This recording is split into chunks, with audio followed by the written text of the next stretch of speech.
Tô de mal, não quero mais falar com você. Tratamento de silêncio. Como que a gente responde a tratamento de silêncio? E como que o tratamento de silêncio pode ser utilizado até como violência?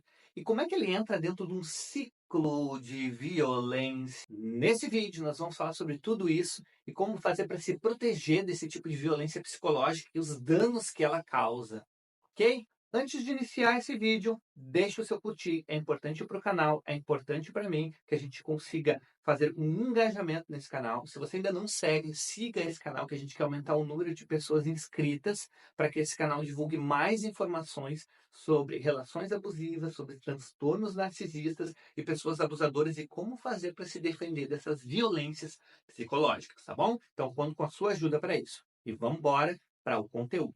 Quando a gente está falando de tratamento de silêncio, e eu iniciei esse vídeo fazendo uma pequena brincadeira, é que tratamento de silêncio é uma estratégia infantil. Você já viu criança emburrada? Tô de mal. Ela fica emburrada, né? Ela não fala. Aí você pergunta, fulaninho, vamos comer alguma coisa?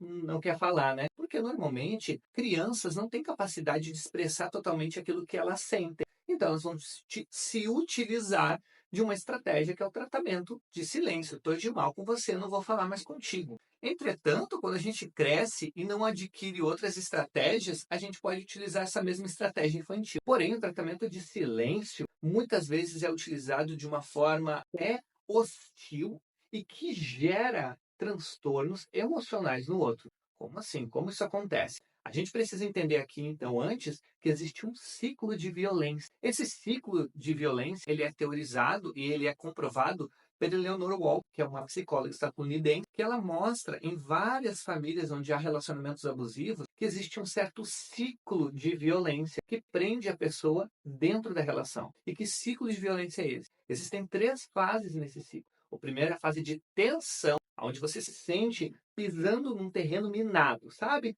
Como se você pudesse a qualquer momento pisar e explodir. Então você começa a criar comportamentos evitativos. Não vou falar sobre isso, não vou falar sobre aquilo. E guarda isso. Você não vai falar sobre isso, você não vai falar sobre aquilo, não vai fazer sobre tal coisa. Passa-se um tempo e, eventualmente, tu acaba pisando numa mina em algo sensível. A pessoa explode, vocês brigam, discutem, e aí então se dá o tratamento de silêncio, onde a pessoa te ignora, ela começa a fazer as coisas sem falar com você. É como se você tivesse morrido e você sente uma angústia, porque você não consegue falar, e aí entra aquela questão que eu disse sobre assuntos que não podem ser ditos, para a pessoa não explodir de novo, para a pessoa não brigar com você, você fica evitando esse tipo de coisa, mas passa-se um tempo dessa fase da explosão e volta para a fase que a Eleanor chama de lua de mel, onde a pessoa volta carinhosa, volta como se nada tivesse acontecido, e você confronta ela sobre o ocorrido, a pessoa responde para você, não vamos falar sobre isso.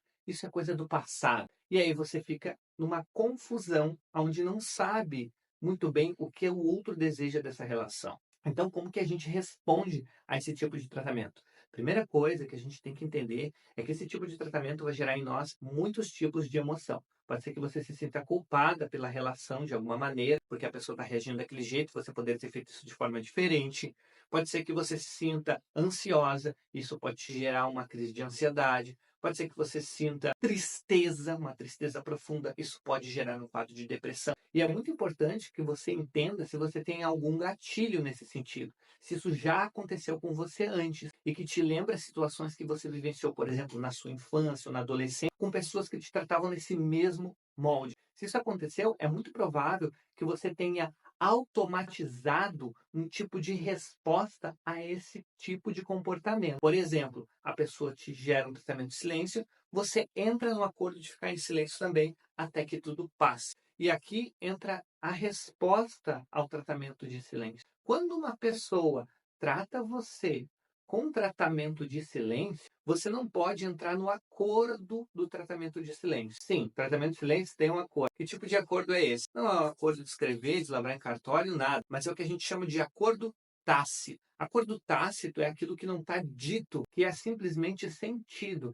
aonde as pessoas entram num acordo comum sem dizer nada. Por exemplo, no caso do tratamento de silêncio, eu fico em silêncio e você também fica em silêncio. Então, aquele silêncio perdura. Eu por estar te punindo e você por estar angustiada, vivenciando aquilo, esperando que aquele momento passe. Para você sair do tratamento de silêncio, é necessário quebrar este acordo. E como que a gente quebra esse acordo? Normalmente as pessoas confrontam diretamente, dizendo: você está fazendo tratamento de silêncio, você está fazendo isso, fala comigo. E a pessoa se sente ainda mais, fica mais ainda em silêncio. Então nós temos que lidar, entender que nós estamos lidando com uma estratégia infantil. E a gente não fica chorando por uma criança dizendo: por favor, fale comigo. Como que a gente lida com uma criança? A gente dá o limite para ela, dizendo exatamente o que está acontecendo. Dizendo: olha, fulano, você está usando isso porque nós tivemos uma discussão.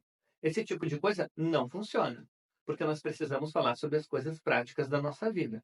Você está bravo por causa disso e disso. Se você está irritado, frustrado, triste, me fale sobre essas coisas e como você se sente. Mas ficar em silêncio não ajuda ninguém. E muito pelo contrário, piora nessa relação. E depois você vai voltar como se nada tivesse acontecido.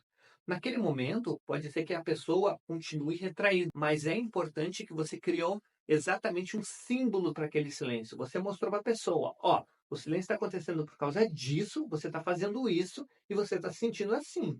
E aí requer um exercício de mentalização. O que é mentalização? É perceber, tem uma empatia envolvida, mas é perceber como que o outro está se sentindo emocionalmente. Está frustrado, irritado, por que está irritado? E você devolve isso para a pessoa, explica o porquê e diz: esse tipo de comportamento não funciona, e dá o limite para ela.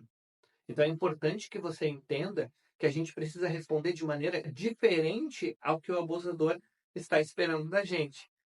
O que que significa isso, né? Quando a pessoa nos faz um ataque psicológico, ela espera uma reação emocional. A gente precisa responder de outra forma. Quando a gente responde dessa forma madura e explica para a pessoa tem a tendência a tentar mudar a estratégia que ela está utilizando, porque ela não conseguiu a resposta emocional de você. Lembrando, tá, gente, que violência psicológica e emocional não é para a gente vivenciar todos os dias. Aqui eu estou falando num caso que a pessoa faz tratamento de silêncio porque ela não tem a capacidade de falar com você. Agora, se a pessoa está fazendo isso sistematicamente, você talvez tenha que rever se você vai ficar ou não numa relação onde a pessoa faz sistematicamente violências psicológicas com você. E não cair nessa coisa de vamos deixar para passado, tá tudo resolvido. Não, precisam se resolver.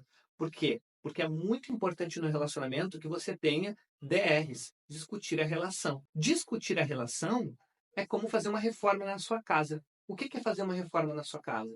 Fazer reforma na casa é uma coisa estressante, desgastante. Quando você está fazendo, é muito cansativo. Você tem que quebrar parede, consertar coisas, aquilo é cansativo. Mas depois de feito e funcionado essa reforma, você vê que foi muito importante para a sua casa ter feito aquela reforma. Da mesma maneira, é discutir a relação. Você precisa ter uma conversa e diálogo com a pessoa que você está junto. Se você não tem conversas e diálogo com a pessoa, como é que você vai fazer reformas na sua casa? Como é que você vai melhorar ela? Você não tem como melhorar ela. Então é importante que tenha esses espaços de diálogo e de conversa e que você quebre o contrato tácito do silêncio, que você possa falar. E aí você diz para a pessoa, quando a pessoa voltar como se nada tivesse acontecido, não dá para a gente seguir desse jeito. Nós precisamos ter conversas de adultos. Se você não tem um relacionamento maduro o suficiente para que você consiga conversar com a pessoa não é madura o suficiente para sentar e ter uma conversa com você, que tipo de relação que você está vivendo?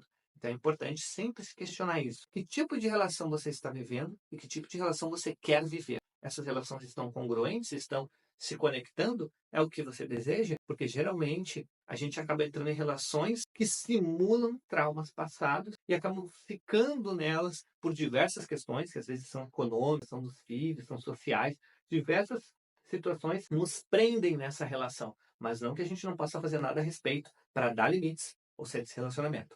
Ok? E se você quiser saber mais desses conteúdos, me segue aqui, deixa o seu curtir e comenta abaixo se você concorda com o que eu estou dizendo ou não. Não há problema nenhum se você não concorda, coloca aí seu ponto de vista. E é muito importante que você compartilhe um pouco da sua história, porque ao compartilhar um pouco da tua história, muitas pessoas entendem que elas não estão sozinhas e que elas podem sim ter formas de sair de situação de abuso e de violência psicológica que vivem para que elas não sejam reféns de transtornos, para que elas não sejam reféns de pessoas que são abusadoras e estão ali sugando elas, ok? Siga nós no Instagram também lá, siga o Cuidadologia no Instagram e siga o Cuidadologia aqui no YouTube também para ficar sempre por dentro dos novos vídeos que estão saindo, tá certo? Eu vejo você na próxima semana. Seguimos!